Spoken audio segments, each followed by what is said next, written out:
which makes them nonlinear. And I'm going to show you what ends up coming out the other end. So what I mean by that, driver distributions are things like, normal 0, 1 kind of things. I'm going to take that and push it through to what does it say about the value of the company.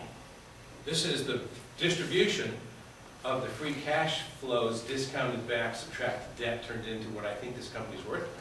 It has a mean, it has a standard deviation, and that mean would be what the street calls intrinsic value. But it's not only a little bit fat, it looks a lot like the distributions in finance theory everybody's bitching about. It's skewed, it has a fat left tail.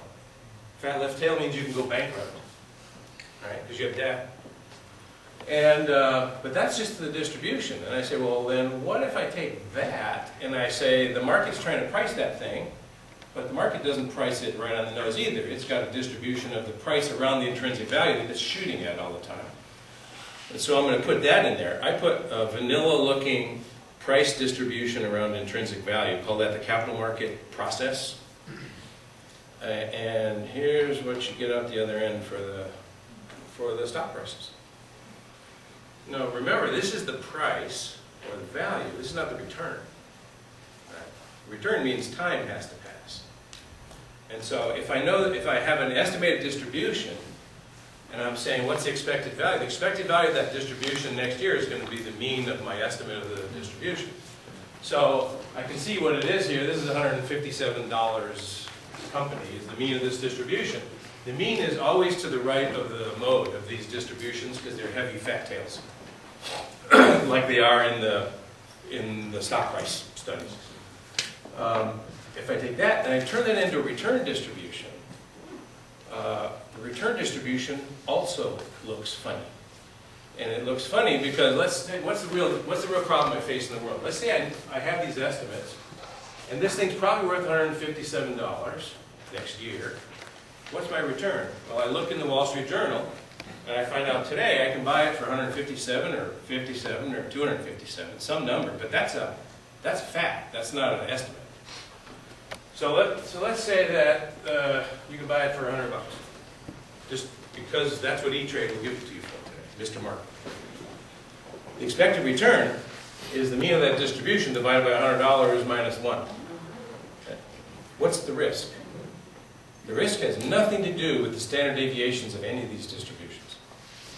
The risk has to do that if I can buy it for $100, and I'm not going to do leverage and all that tricky stuff here, I can't lose more than $100. And so the risk is the area of these distributions to the left of the price the market's giving you. And so if I take that and run the math through, and I talk about expected return and the probability of loss or the mean of the distribution of losses that I could experience, any one of those kinds of measures, which are basically in your brain, they're sort of semi-variance kinds of things because they're only worried about what's happening on the left side.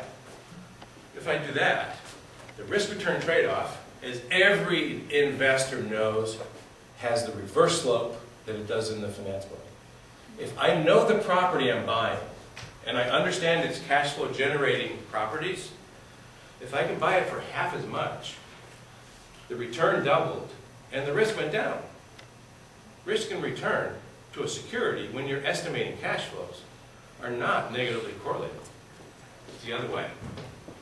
And so if you do that, and you then calculate optimal portfolios, and then you go back into the framework in all the textbooks, what you will find is that this kind of story essentially takes the efficient frontier and makes it fat and fuzzy. And where you are on that frontier depends on where the prices are relative to the means of the distributions you've been estimating. And if there's a pricing anomaly in the market, and I think Johnson & Johnson is worth twice as much as today's price, I will have an efficient frontier that will actually have a sharp bulge in it. And in their math, that sharp bulge will force you to have not a tangency, but a solution that is a corner solution. You can end up owning all cash, all Johnson & Johnson. Because basically, the rules that come out of portfolio theory for how people are supposed to behave, nobody behaves that way.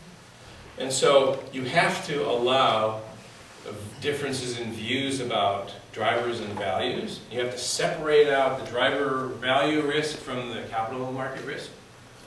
And by the way, most of the stuff we talked about earlier is the capital market pricing process part of this story, not the cash flow generating process, which is why you can, during these financial crises, if you have a lot of cash, you can buy things for half price.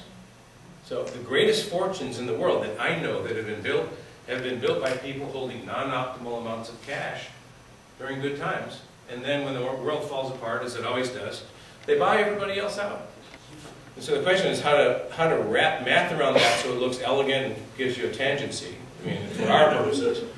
But basically, that's what the real world is like. And what I'm trying to do with this Swiss portfolio is to take the theory and the application and knit them together so that you have to describe the argument so the guys who won the 6 Nobel Prizes for destroying all that wealth will nod their head or listen or whatever. You have to do it in the tradition of the existing models by creating a model where the existing one is essentially a subset of the one you want, which is where this stuff goes. Now, so where do you get out of all this? There's portfolio theory stuff, there's economic growth stuff, there's market failure stuff in here, and then stuff we didn't talk much about is the issues surrounding the growth of China. And there's one last metaphor I want to leave you with, and then we can do questions.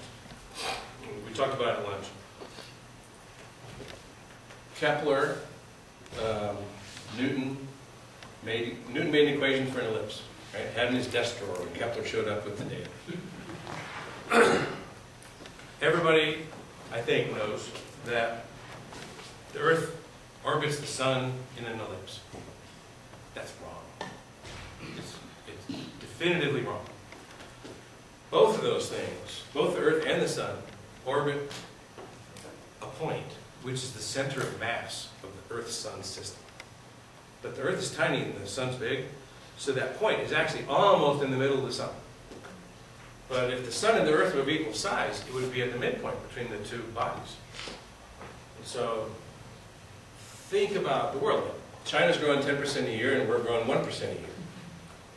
It is only, nobody disputes that China's GDP will be bigger than the US GDP, I think. It's just which year it will happen. And everybody says, well, yeah, but per capita GDP, right, and all that. But basically, you got this thing that's been orbiting the US in an economic power sense for a long time. But it's growing, and we're not. At a certain point, America is going to orbit China in this solar system. And halfway in between, nobody's going to orbit nobody. I mean, basically, from the point of view of the math, nothing's really changing here. But the visual representation of these things will change dramatically. Where does that come to play? IP law. You know, we cram our IP law down the throats of everybody in the world because we can. It's because we're bigger. At a certain point, China has a very different view of IP than we do. At a certain point, they can be the crammer and we can be the crammee in that thing. And you can take that statement and apply it to 50 different areas, from economic power to political power to military power to bond markets or whatever. And the metaphor for you of that is there's a meeting once a year in Hainan called the Boao Forum, where I usually speak, but not this year. And last year when I was there, Hu Jintao was the host of the meeting, and there were 15 presidents and prime ministers in the room from different countries. Why are they there? Why is Kevin Rudd there from Australia? It's because BHP and Freeport-McMoRan and Rio Tinto sell stuff to China. And Chinese growth is the driver for the prices of copper and coal and LNG in the world. Everybody, no dispute. So he shows up. New Zealand shows up. Thailand shows up. Brazil shows up. Why? Same exact reason. They're all there. So this gathering power base is going to change something in the orbits that we think of as natural law, and we're going to be surprised when it happens. I think there's fascinating economics, politics you can do with those situations by bringing some logical thinking to bear on the dynamics of change in the system framework. You guys have to go on to classes, I know, and I want to leave some time so we can talk, so I'm going to stop.